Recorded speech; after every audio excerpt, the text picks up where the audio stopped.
ಸುತ್ತಮುತ್ತ ನಡೆದಂಥ ಕೆಲವಾರು ವ್ಯಕ್ತಿಗಳ ವ್ಯಕ್ತಿತ್ವವನ್ನು ನೋಡಿ ಈ ವಿಡಿಯೋ ಮಾಡ್ತಾ ಇದ್ದೀನಿ. ಪುಣ್ಯವನ್ನು ಮಾಡಿ ಉಣದೊಲ್ಲದವನಿರುವು, ಜೀವನವನ್ನು ಅನುಭವಿಸದೇ ಗೊತ್ತಿಲ್ಲ.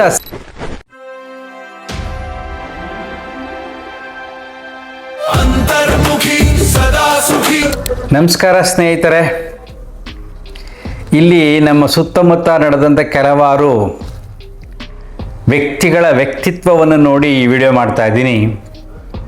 ಹುಣ್ಣಿ ಕೆತ್ತೊಳಲಿದ್ದು ಉಣದದು ನೊರವಾಲ, ಪುಣ್ಯವನ್ನು ಮಾಡಿ ಉಣದೊಲ್ಲದವನಿರುವು, ಉಣ್ಣೆಗೂ ಕನಿಷ್ಠ ಸರ್ವಜ್ಞ. ಉಣ್ಣಿ ಅಂದರೆ ಹಸುವಿನ ಕೆತ್ತಲಲ್ಲಿರುತ್ತೆ. ಅದೇನು ಮಾಡುತ್ತೆ ಗೊತ್ತಾ? ಬರೀ ರಕ್ತವನ್ನು ಹೀರುತ್ತೆ, ಹಾಲು ಕುಡಿಯಲ್ಲ. ಹಾಗೆ ತುಂಬ ಜನ ಶ್ರೀಮಂತರು ಜೀವನವನ್ನು ಅನುಭವಿಸೋದೇ ಗೊತ್ತಿಲ್ಲ. ಶ್ರೀಮಂತಿಕೆಯನ್ನು ಆ ಭಗವಂತ ಕೊಟ್ಟದ್ದನ್ನು ನಾವೇನು ದೇವರು ಅಂತ ಕರಿತೀವೋ, ಸೃಷ್ಟಿ ಅಂತ ಕರಿತೀವೋ, ಅಪ್ಪ ಅಮ್ಮ ಅಂತ ಕರಿತೀವೋ, ಯಾರಿಂದ ನಮ್ಗೆ ಸಿಕ್ಕಿರುತ್ತೆ, ಎಲ್ಲರಿಗೂ ಅದು ಸಿಕ್ಕಿರಲ್ಲ. ಆ ಶ್ರೀಮಂತಿಕೆಯನ್ನು ಅನುಭವಿಸೋ ಯೋಗ್ಯತೆಯೂ ಅವ್ರಿಗಿರಲ್ಲ. ಯಾಕೆಂದರೆ ಆ ಶ್ರೀಮಂತಿಕೆಯ ಆಸೆಯಲ್ಲಿ ಸಿಲ್ಕಾಕೊಂಬಿಟ್ಟು ಇನ್ನೂ ಮಾಡಬೇಕು ಅಂತ ಬರೀ ಇನ್ನೂ ದುಡ್ಡು ಜಾಸ್ತಿ ಮಾಡ್ತಾನೇ ಹೋಗ್ತಾ ಇರ್ತಾರೆ ಹೊರತು ಅದನ್ನು ಅನುಭವಿಸ್ತಕ್ಕಂಥ ವ್ಯಕ್ತಿತ್ವ ಇಲ್ಲ. ಇದು ಯಾಕಪ್ಪ ಅಂದರೆ ನಮ್ಮನೆ ಹತ್ರ ಒಬ್ಬರು ಲೇಡಿ, ಅವರ ಗಂಡ ತೀರೋಗ್ಬಿಟ್ಟಿದ್ರು, ಮಕ್ಕಳು ಇರಲಿಲ್ಲ. ಅವ್ರಿಗೆ ಎಷ್ಟು ಗೊತ್ತಾ, 10 ಮನೆಗಳಿಂದ ಬಾಡಿಗೆ ಬರ್ತಾಯಿತ್ತು. ಅಷ್ಟು ಶ್ರೀಮಂತೆ. ಏನು ಒಳ್ಳೊಳ್ಳೆ ಒಡವೆ ಎಲ್ಲ ಮಾಡಿಸ್ಕೊಂಡು ತೋರಿಸ್ರು. ಒಂದೊಂದ್ಸಾರಿ ನಮ್ಮ ಮನೆಗೆ ಬಂದು ತೋರಿಸ್ತಾ ಇದ್ರು ಅವರು, ನಮ್ಗೆ ಗೊತ್ತಿರೋರನ್ನೇ. ಸೊ ಅವ್ರು ಹೇಗೆ ಅವ್ರ ಗುಣ ಅಂದರೆ, ಅವ್ರ ಮನೆ ಹತ್ರ ಇರ್ತಕ್ಕಂಥ ತರಕಾರಿ ಅಂಗಡಿನಲ್ಲಿ ಹಳೇದಾಗಿ ತರಕಾರಿ ಇಟ್ಟಿರ್ತಾರಲ್ಲ ಬುಟ್ಟಿನಲ್ಲಿ, ಅದರಲ್ಲಿ ತರಕಾರಿ ಎತ್ಕೊಂಡು ಹೋಗೋರು, ಅಷ್ಟು ಜಿಪುಣತನ. ನಮ್ಮನೆ ಮುಂದ್ಗಡೆ ಮಾವಿನ ಮರ ಇದೆ, ಅಲ್ಲಿ ಮಾವಿನಕಾಯಿ ಮೇಲಿಂದ ಬಿದ್ದರೆ, ರೋಡಿಗೆ ಏನಾರ ಬಿದ್ದರೆ ಬೇಗ ಬಂದು ಎತ್ಕೊಂಡು ಹೋಗ್ಬಿಡೋರು ಅವರು. ಒಂದೊಂದ್ಸಾರಿ ನಮ್ಮ ಮನೆಗೆ ಬಂದು ಸಾರು ಇಸ್ಕೊಂಡು ಹೋಗೋದು, ಸಾಂಬಾರು ಇಸ್ಕೊಂಡು ಹೋಗೋದು, ಇದೆಲ್ಲ ಮಾಡ್ತಾಯಿದ್ರು ಅವರು. ಅಂದರೆ ಅವ್ರ ಹೆಸರೇನು ಹೇಳಲ್ಲ ನಾನು.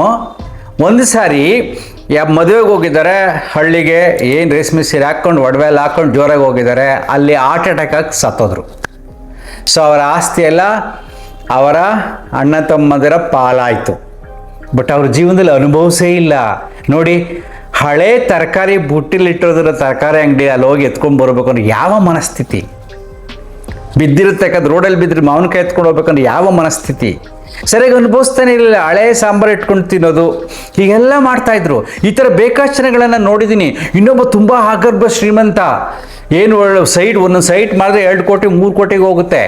ನಾವು ಸುಮ್ಮನೆ ಇಟ್ಟಾಡ್ತಾ ಇರೋದು. ಎಲ್ಲೂ ಒಂದು ಹೊರಗಡೆ ಹೋಗಿಲ್ಲ, ಒಂದು ದೇಶಕ್ಕೆ ಹೋಗಿಲ್ಲ, ಒಳ್ಳೊಳ್ಳೆ ರೆಸಾರ್ಟ್ಗಳಿಗೆ ಹೋಗಿ, ಒಳ್ಳೆ ಹಿಲ್ ಸ್ಟೇಷನ್ಸ್ಗೆ ಹೋಗಿ 1-2 ದಿನ ಇದ್ದು ಖುಷಿ ಪಟ್ಟಿಲ್ಲ. ಕೊನೆಗೆ ಅವನೂ ಸತ್ತೋದ, ಅವನ ಆಸ್ತಿನೂ ಕಂಡೋರ್ ಪಾಲಾಯಿತು. ಹಿಂಗೆ ಬೇಕಷ್ಟು ವ್ಯಕ್ತಿಗಳಿದ್ದಾರೆ. ಹಣ ಇರುತ್ತೆ, ವ್ಯವಸ್ಥಿತವಾಗಿ ಬದುಕುವನ್ನು ಆನಂದಿಸುವ ಕಲೆಯನ್ನು ಕಲ್ತಿಲ್ಲ. ಇನ್ನು ಕೆಲವರು ಇದ್ದಾರೆ, ಹಣ ಕಡಿಮೆ ಇರುತ್ತೆ, ಅಷ್ಟರಲ್ಲೇ ಪ್ಲ್ಯಾನ್ ಮಾಡಿಕೊಂಡು ಜೀವನವನ್ನು ಅನುಭವಿಸ್ತಾರೆ. ಕ್ಷಣ ವರ್ತಮಾನದಲ್ಲಿ ಬದುಕನ್ನು ಆನಂದಿಸುವ ಕಲೆಯನ್ನು ಕಲಿತ್ರೆ ನೀನು ಶ್ರೀಮಂತ, ನೀನು ವಿದ್ಯಾವಂತ. ನೀ ಎಷ್ಟೇ ಶ್ರೀಮಂತಿಗೆ ಇಟ್ಕೊಂಡು ಅದನ್ನು ಎಂಜಾಯ್ ಮಾಡೋಕ್ಕಾಗಲಿಲ್ಲ ಅಂದರೆ, ಅನುಭವಿಸ್ಲಿಲ್ಲ ಅಂದರೆ ನೀನು ಶ್ರೀಮಂತನಲ್ಲ. ಎಷ್ಟೋ ಜನ ಕೊಡುವಿಕೆಯಲ್ಲಿ ಆನಂದವನ್ನು ಪಡ್ತಾರೆ, ಅವರು ಅನುಭವಿಸ್ತಾರೆ, ಬೇರೆಯವ್ರಿಗೂ ಕೊಡ್ತಾರೆ, ಬೇರೆಯವ್ರ ಜೊತೆ ಖುಷಿಯಾಗಿರಬೇಕು ಅಂತ ಇರ್ತಾರೆ. ಆ ಥರದ ಜನಗಳನ್ನು ನಾನು ನೋಡಿದ್ದೀನಿ. ಇನ್ನು ಒಬ್ಬರು ನಮ್ಮ ಸ್ನೇಹಿತರು ಒಬ್ಬರು ಇದ್ದಾರೆ, ಅವರು ಚೆನ್ನಾಗಿ ಪ್ಲ್ಯಾನ್ ಮಾಡಿ ಲೈಫ್ನಲ್ಲಿ ದುಡ್ಡನ್ನ ಕೂಡಾಕಿ ಇಷ್ಟಿರಬೇಕು ಅಂದ್ಕೊಂಡು ಕರೆಕ್ಟಾಗಿ ಎವ್ರಿ ಇಯರ್ 2-3 ಟ್ರಿಪ್ ಮಾಡೇ ಮಾಡ್ತಾರೆ ಅವರು. ಅಷ್ಟೊಂದು ಆಗರ್ಭ ಶ್ರೀಮಂತರಲ್ಲ. That is called planning, enjoying the life. ಅರ್ಥ ಆಗ್ತಿದೆಯಾ? ನೆಕ್ಸ್ಟ್ ನಿಮ್ಗೆ ವೆರಿ ಸಿಂಪಲಾಗಿ ಹೇಳ್ತೀನಿ ನೋಡಿ, ಸಿಂಪಲ್ ಫಾರ್ಮುಲಾ. ಕೆಲವು ವಿಡಿಯೋಗಳನ್ನ ಹೇಳಿದ್ದೆ. 30 + 30 + 30 + 10 ಅಂದರೆ 30% ನೀನು ಸೇವಿಂಗ್ ಮಾಡಬೇಕು, 30% ಮನೆಗೆ ಸಂಸಾರಕ್ಕೆ ಖರ್ಚು ಮಾಡಬೇಕು, in 30% personal expenses to enjoy the life. ನಿನ್ನ ಸ್ವಂತತನಕ್ಕೆ, ನಿನ್ನ ಸಂಸಾರ ಜೊತೆ ಹೋಗೋಕ್ಕೆ, ಹೊರಗಡೆ ಹೋಗಕ್ಕೆ ಮಾಡಬೇಕು. 30% ಅನ್ನೆಲ್ಲ ಫ್ಯಾಮಿಲಿ ಎಕ್ಸ್ಪೆನ್ಸಸ್ಸು, 30% ಸೇವಿಂಗ್ಸು, 10% ದಾನ ಕೊಡಬೇಕು. ಈ ರೀತಿಯಾಗಿ ನಾವು ಚಿಂತನೆ ಮಾಡಬೇಕು. ಯಾರ್ಯಾರು ವಿಡಿಯೋ ನೋಡ್ತಾರೋ ಸ್ವಲ್ಪ ಶ್ರೀಮಂತರಾಗಿದ್ರೂ ಪರವಾಗಿಲ್ಲ. ಯಾಕಂದರೆ ಯಾವ ಕ್ಷಣದಲ್ಲಿ ಬದುಕು ಯಾವಾಗ ಕೊನೆಯಾಗುತ್ತೆ ಅಂತ ಯಾರಿಗೂ ಗೊತ್ತಿಲ್ಲ. ಆ ರೀತಿ ಇರಬೇಕಾದಾಗ ನಾವು ಸಂತೋಷವನ್ನು ಪೋಸ್ಟ್ಪೋನ್ ಮಾಡಬಾರ್ದು. ಒಂದು ಪ್ಲ್ಯಾನ್ ಮಾಡಿಕೊಂಡು ಇದೆಯಾ ಅನುಭವಿಸ್ಬೇಕು ಅಂದ್ಬಿಟ್ಟು ಅದೇ ರೀತಿ ದುಂದುವೆಚ್ಚನೆ ಮಾಡಬಾರ್ದು. ಸಾಲ ಮಾಡಿ ನಾವು ಎಂಜಾಯ್ ಮಾಡೋಕ್ಕೆ ಹೋಗಬಾರ್ದು. ನನ್ನ ಸೀಮಿತವಾದ ಸಂಪಾದನೆಯಲ್ಲಿ ನಾನು ಈ ವಿಡಿಯೋ ಮಾಡಿದ ಶ್ರೀಮಂತರಿಗೋಸ್ಕರ, ಶ್ರೀಮಂತರಾಗಿರ್ತಾರೆ, ಜೀವನ ಅನುಭವಿಸೋದಿಲ್ಲ, ಜಿಪುಣತನ ಜಾಸ್ತಿ ಇರ್ತದೆ. ಯಾಕಂದ್ರೆ ನಡೆಸ್ಕೊಳ್ಳಿ ಇನ್ಬಿಲ್ಟ್ ಕ್ಯಾರೆಕ್ಟರ್ ಅಂತ ಕರಿತೀವಿ. ಅವನಿಗೆ ಎಷ್ಟೇ ಬರಲಿ ಅವ್ನು ಹುಟ್ಟು ಗುಣ ಸುಟ್ರು ಹೋಗಲ್ಲ ಅಂತೀವಲ್ಲ, ಹಾಗೆ ಕೆಲವು ಮನೆಗಳಿಗೆ ಹೆಣ್ಮಕ್ಳು ತುಂಬ ಜನ ಕಂಪ್ಲೇಂಟ್ ಹೇಳ್ತಾ ಇರ್ತಾರೆ, ನನ್ನ ಗಂಡ ಅಲ್ಲಿ ಕರ್ಕೊಂಡು ಹೋಗಲ್ಲ, ಇಲ್ಲಿ ಕರ್ಕೊಂಡು ಹೋಗಲ್ಲ, ಯಾಕಮ್ಮ ಹಣ ಸಮಸ್ಯೆ ಏನಾದರೂ ಇಲ್ಲ ಗುರೂಜಿ, ಹಣ ಎಲ್ಲ ಇದೆ, ಅವ್ನಿಗೆ ಏನು ಅನುಭವಿಸ್ಬೇಕು ಅಂತ ಗೊತ್ತೇ ಇಲ್ಲ, ಬರೀ ಕೂಡಾಕ್ತಾನೆ ಇರ್ತಾನೆ, ಅಲ್ಲಿ ಸೈಡ್ ತಗೋತಾನೆ, ಇಲ್ಲಿ ಸೈಡ್ ತಗೋತಾನೆ, ಅಲ್ಲಿ ಆಸ್ತಿ ತಗೋತಾನೆ, ಇಲ್ಲಿ ತಗೋತಾನೆ, ತನ್ನ ಜೀವನವನ್ನು ಅನುಭವಿಸ್ತಕ್ಕಂಥ ಚಿಂತನೆಯೇ ಇಲ್ಲ ಅಂತಾರೆ. ಕೆಲವರು ಆ ರೀತಿ ಮುಳುಗೋಗ್ಬಿಟ್ಟಿರ್ತಾರೆ, ಹಣ ಮಾಡೋದ್ರಲ್ಲಿ ಮುಳುಗೋಗ್ತಾರೆ. ಸೊ ಇದು ಜೀವನ ಅಲ್ಲ. ಯಾಕಂದರೆ ಅಶಾಶ್ವತವಾದ ಬದುಕಿನಲ್ಲಿ, ಯಾವುದು ನಿಂದಲ್ಲದ ಬದುಕಿನಲ್ಲಿ ನೀನೇ ಎಲ್ಲ ನಂದೇ ಅಂತ ಓಡಾಡ್ತಿರ್ತೀಯ. ನೀನು ಟೆಂಪ್ರರಿ. ನಿನ್ನ ಉಸಿರು ನಿಂತಾಗ ಯಾವುದಕ್ಕೂ ವ್ಯಾಲ್ಯೂ ಇಲ್ಲ. ಒಂದು ಚಿಕ್ಕ ಜೋಕ್ ಹೇಳ್ಬಿಟ್ಟು ನಾನು ಈ ವಿಡಿಯೋ ಮುಗಿಸ್ತೀನಿ. ಒಂದ್ಸರಿ ಹೀಗೆ ನಡೀತಾ ಇರ್ತದೆ ಫ್ರೆಂಡ್ಸ್ಗಳಿಗೆ ವಾದ ವಿವಾದ. ಅವನು ಹೇಳ್ತಿರ್ತಾನೆ, ಜೀವನನ ಎಂಜಾಯ್ ಮಾಡ್ಬೇಕಣೋ, ಯಾರು ಮುಖ್ಯ ಅಲ್ಲ, ನಾವು ಎಲ್ಲರೂ ಖುಷಿನ ಹಂಚ್ಬೇಕು, ಹೆಂಡ್ತಿನೂ ಅಷ್ಟೇ, ಮಕ್ಕಳು ಅಷ್ಟೇ, ಅವರೇ ಮುಖ್ಯ ಅಲ್ಲ, ನಾನು ಮುಖ್ಯ ಅಂತ ವಾದ. ಸೊ ಅವನು ಇಲ್ಲಪ್ಪ ಹೆಂಡ್ತಿನೇ ಸರ್ವಸ್ವ, ಸಂಸಾರನೇ ಸರ್ವಸ್ವ ಅಂತ ಇನ್ನೊಬ್ಬನ ವಾದ. ಸರಿ ಟೆಸ್ಟ್ ಮಾಡೋಣ ಅಂದ್ಬಿಟ್ಟು ಏನು ಮಾಡ್ತಾನೆ, ಮನೆಗೆ ಬರ್ತಾರೆ, ಅವನು ಹೇಳ್ತಾನೆ, ಫ್ರೆಂಡ್ಗೆ ಹೇಳಿರ್ತಾನೆ, ನಿನ್ನ ಮನೆಗೆ ಹೋಗಿ ಡೋರಲ್ಲಿ ಬಿದ್ದೋಗ್ಬಿಡು, ಸತ್ತೋದಂಗೆ ಆ್ಯಕ್ಟ್ ಮಾಡು, ಉಳಿದು ನಾನು ಹೇಳ್ತೀನಿ ಅಂತ.